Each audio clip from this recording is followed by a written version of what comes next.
I'm 83 years old, and I'm not afraid of dying anymore. I know that sounds shocking. For most of my life, I was terrified of it. I built my whole world around avoiding the end. But here I am, old as the hills, and I've never been happier. I stopped fearing death the day I started loving my life. Let me tell you what happened. It started with a box, just a plain brown moving box in my garage. It was the last one. I'd been in this house for a year since I downsized, and I'd been too scared to open it. You see, I thought the past was a minefield. But that day I just cut the tape. Inside was my old pocket watch. It had stopped the day I retired.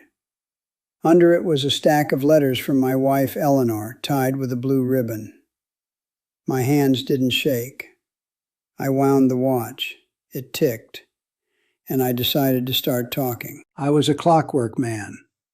For 60 years, my life was all gears and springs. Wake, work, worry, sleep. I feared mistakes like some people fear falling from a great height.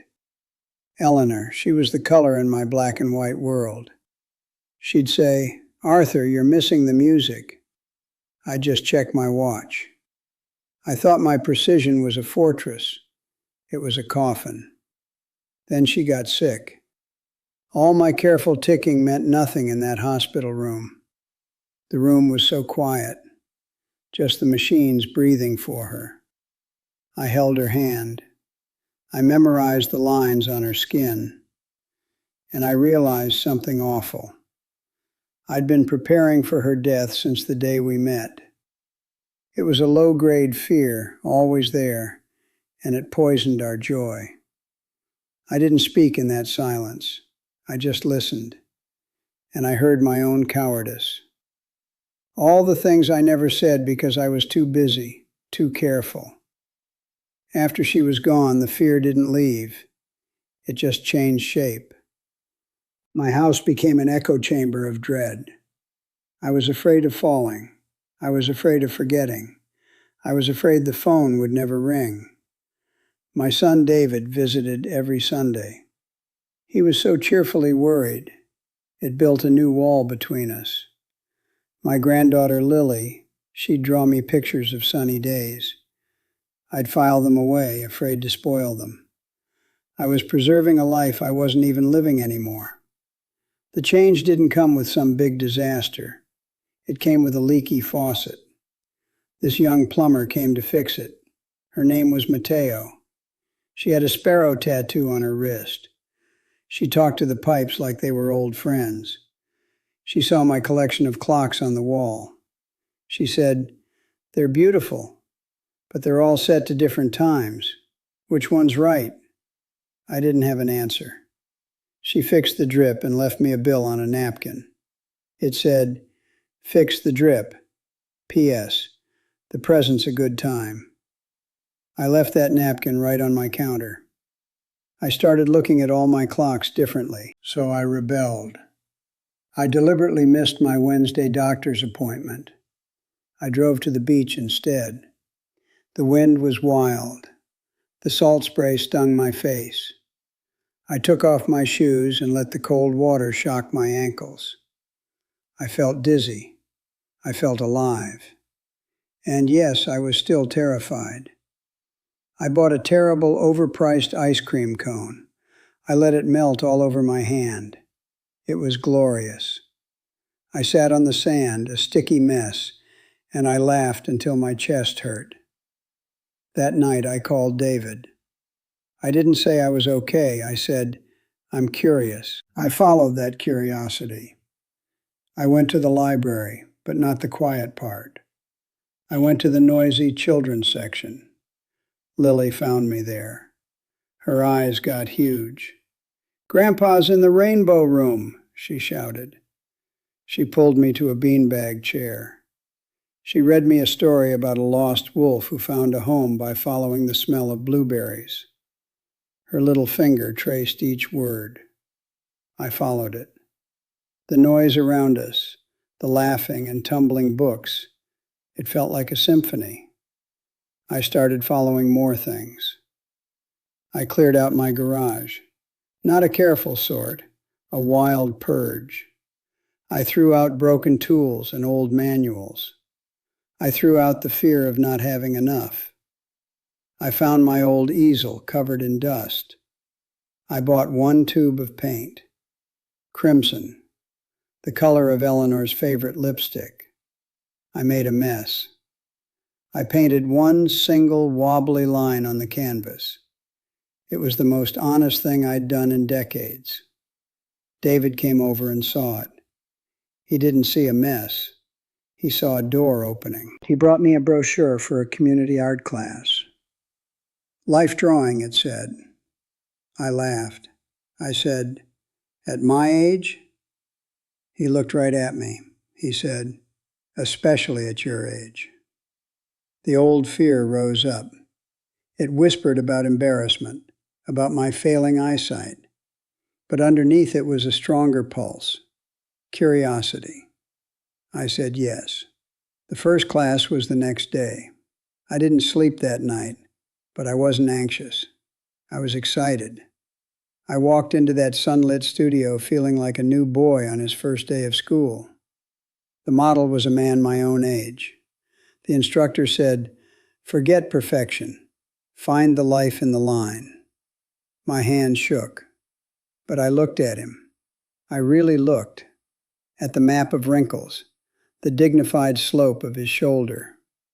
I drew one continuous line. It was bold. It was imperfect. It was alive. In that line, I saw my own story, not ending, flowing. I showed it to Lily later. She said, "He looks like a kind king." And you know what? I felt like one. For my 83rd birthday, I didn't want a quiet dinner. I wanted a party. We filled my garage turned studio. Mateo the plumber came. My new friends from the art class came. David grilled burgers. Lily hung my wobbly paintings everywhere. The noise was deafening. It was beautiful. I stood in the center of it all. I wasn't a relic they were visiting. I was the source. I felt Eleanor there with me, not as a ghost of loss. She was the color in the room. As the noise settled, I knew what I had to do. I had to tell you this, so here I am. The watch ticks, but I'm not counting down. I'm counting forward. The watch ticks. I'm not counting down. I'm counting forward. And you know what? I started counting forward by going back. Those letters from Eleanor, the ones in the box, I finally read them. All of them. I sat at the kitchen table for 3 days. My coffee went cold. I read about our first date, about when David was born, about a fight we had over a burnt pot roast that she said was my fault. I laughed. I cried. Honestly, I cried a lot. But it didn't break me. It filled me up. It was like she was right there talking to me. I'd been so afraid of the pain, I'd locked her voice away. That was the real crime. So I did something crazy. I called up an old friend from the factory, Ben. We hadn't spoken in 10 years. The phone rang and rang. I almost hung up. Then he answered, his voice all gravel. "Arthur? My God, are you dead?" I said, "Not yet. Want to get a terrible cup of diner coffee?" He laughed. We met. He looked old. I guess I did too. We talked for 2 hours. Not about the past, not really. About his grandkids. About my painting. About the weird weather. It was easy. When we left, he clapped me on the shoulder. "Good to see you, Art." Nobody had called me Art in 30 years. It felt like a gift. But life isn't all diner coffee. The fear tried to come back. Of course it did. I fell in my bathroom one Tuesday morning. Just slipped on the rug. I lay there for a minute, the cold tile against my cheek. My heart was pounding. This is it, I thought. This is how it happens. The old terror started to rise. Then I got mad. I said out loud to the bathroom ceiling, "Oh, shut up." I pushed myself up. I was sore, but I was okay. I didn't call David in a panic. I just got up. I balled up that stupid rug and threw it in the trash. That was that. I kept going to the art class every Tuesday. The instructor, Maya, she was tough. She'd look at my shaky lines and say, "More arm, Arthur, less wrist. Be bold." One day we drew hands, just hands. I looked at my own papery skin, the blue veins, the age spots. I started drawing, and I wasn't drawing a hand. I was drawing all the things these hands had done. They'd held a wrench for 40 years. They'd held Eleanor. They'd held my son when he was born. I drew every crease like it was a road I'd traveled. Maya stopped behind me. She was quiet for a long time. Then she just said, "Yes." That one word meant more than any prize. David noticed the change. He stopped visiting on Sundays out of duty. He started dropping by on Thursdays just to talk. One evening he brought Lily and they stayed for dinner. I made spaghetti. I made a mess. Sauce everywhere. We ate at the kitchen table, and Lily told us a long, confusing story about a talking frog at school. I listened. I really listened. I wasn't waiting for it to be over. I was just there. After they left, the house was quiet again. But it wasn't an echo chamber anymore. It was just quiet. There's a difference. A big one. Then came the hospital. Again. Not for me. For Ben. His heart. I went to see him. Walking into that place, the smell, the sounds, my own heart started racing. I wanted to run, but I went to his room. He looked small in the bed. He saw me and grinned weakly. "Come to see the wreck, Art?" I sat down. We didn't talk much. I just sat there. I held his hand for a bit. It was cold. I remembered holding Eleanor's hand, how scared I was. This time I wasn't scared for me. I was just there for him. It was sad, but it was clean. He went home a week later. We still get that terrible coffee. That's when I realized the fear was gone. Really gone. It didn't pack its bags and leave. It just faded, like an old photograph left in the sun. I stopped seeing death as a thief waiting in the hall. I started seeing my life, this messy, beautiful, painful life, as something I was still building. Even now. Especially now. The past wasn't a minefield. It was my foundation. Eleanor wasn't a ghost. She was the reason I knew how to love. The future wasn't a cliff. It was just tomorrow. And I was curious about it. That curiosity led me to the attic. I hadn't been up there since I moved in. The pull-down stairs groaned. Dust danced in the slanted light. I wasn't looking for anything. I was just looking. And I found her suitcase, Eleanor's, the small blue one she used for weekend trips. It was tucked behind an old trunk. My breath caught. This was different from the letters. This was her. I carried it down, my knees protesting. I set it on the kitchen table. I just stared at it. I was afraid again. But I opened it. It smelled like her perfume. Time had faded it, but it was there, a ghost of lilacs. Inside were folded sweaters, a book of poetry with a dried flower as a bookmark, a pair of gloves, and at the bottom, a small wooden box. I knew what it was, our someday box. We'd started it when we got married. We were supposed to put notes in it, dreams for someday. I'd forgotten all about it. I opened the little latch. There were only 3 slips of paper inside. My handwriting. All of them. The first said, "Someday we'll go to Paris." The second said, "Someday we'll buy a house by the water." The third said, "Someday I'll retire and we'll just be together." I sat there. The room was very quiet. I read them again, and I realized I had written all the dreams. She had never written one. I had filled the box with my deferred life, my clockwork future. Where were her dreams? I never asked. I was too busy building my careful, fearful tomorrows. I had boxed her dreams away before she could even speak them. That broke me. The art class, the beach, the laughter with Lily, it all crumbled. This was the cost. I hadn't just been afraid of death.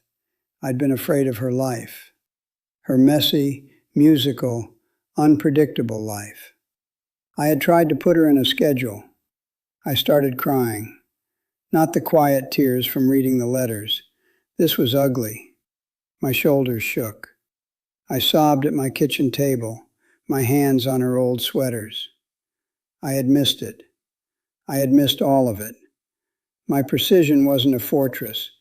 It was a wall I built between us. And she was on the other side, waiting for me to climb over. I never did. David found me like that. He came by unannounced. He saw the suitcase open, the papers in my hand, my face. He didn't say anything. He just pulled a chair next to me and put his arm around my shoulders. He held me while I cried. When I could talk, my voice was raw. "I never asked her," I said. "I never asked what she wanted for someday." David was quiet for a minute. Then he said, "She wanted you, Dad. She just wanted you to be present. You're here now." But it felt too late. It felt like the deepest failure of my life. I packed the suitcase back up. I put it in my new studio, in the corner. I didn't hide it. I needed to see it. For days I was hollow. I went through the motions. I went to art class. Maya had us draw a simple bowl of fruit. I tried. My lines were weak. Everything felt pointless. What was the use of a wobbly line now? I'd already drawn the straightest, most pointless line of a life. I left class early. I drove to the cemetery. I hadn't been in years. I was always too afraid. I found her stone. Eleanor Marie Clark, beloved wife and mother.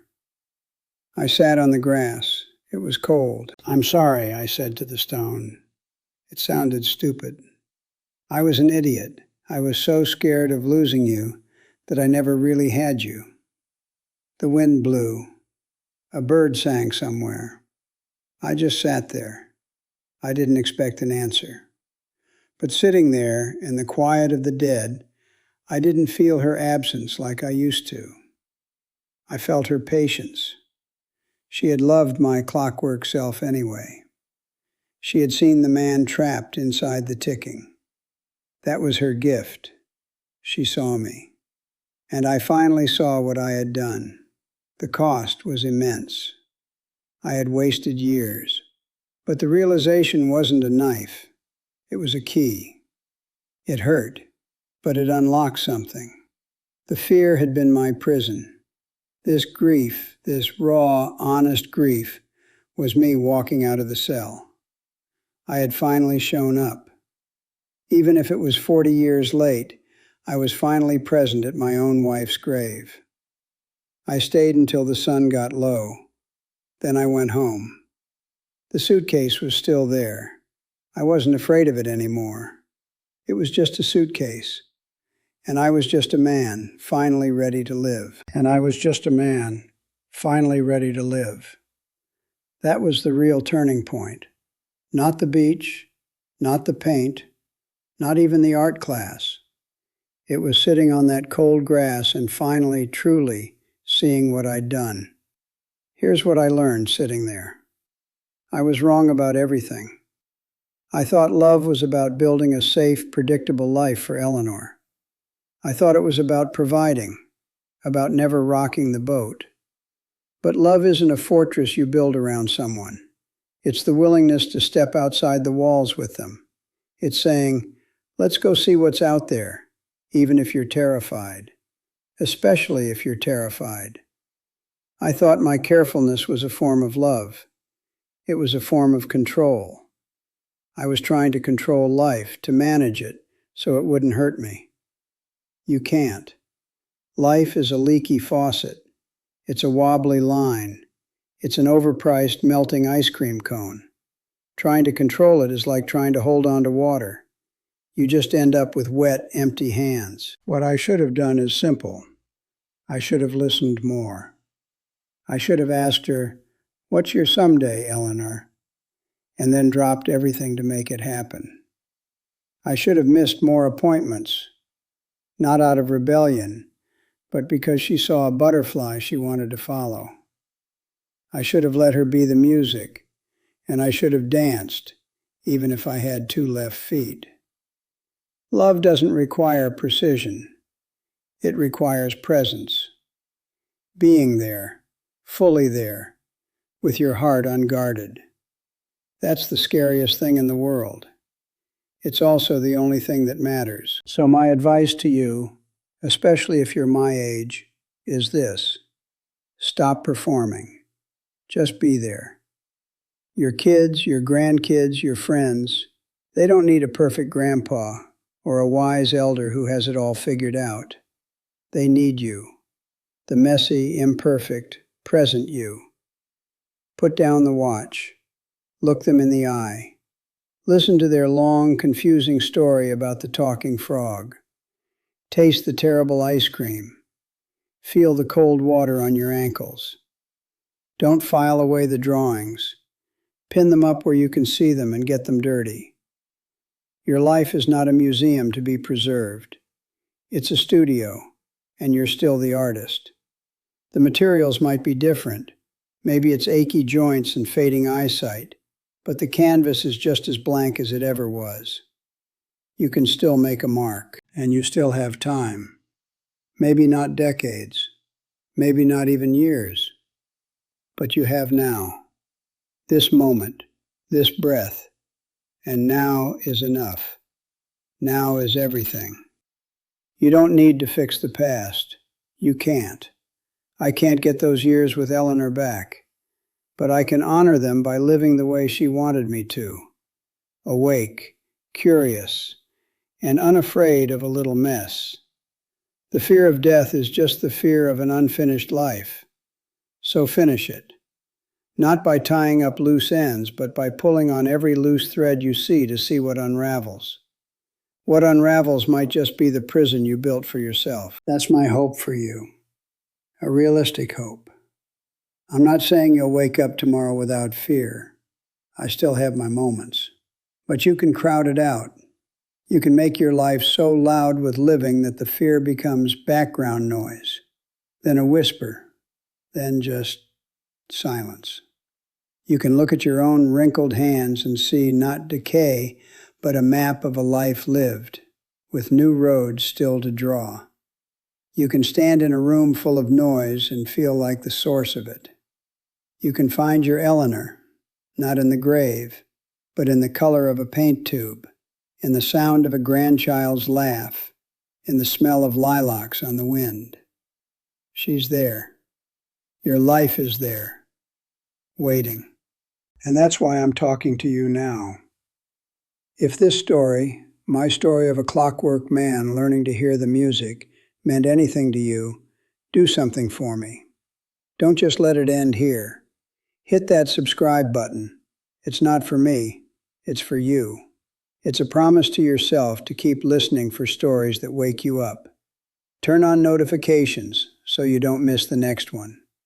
Give this video a like. It's a small thing, but it tells the algorithm to show this to someone else who might need to hear it today. Someone who's still living in a quiet, white universe of their own making. Most importantly, leave a comment. Tell me one thing. Just one small thing you're going to do this week to be present. Maybe it's calling an old friend you've been meaning to call. Maybe it's going to the library and sitting in the children's section. Maybe it's just buying a tube of crimson paint and making a single, wobbly line. Tell me. Let's make this a conversation.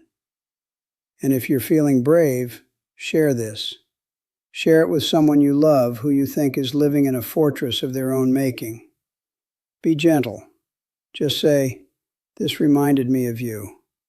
You might be the leaky faucet that starts their change. We've also set up a simple story submission form, linked below. If you have a story of your own about finding the music later in life, I want to read it. Truly. We're building a community here of people who are counting forward. And if you want to go deeper, I've put one book recommendation in the description. It's not a fancy philosophical treatise. It's a simple, powerful book about embracing imperfection.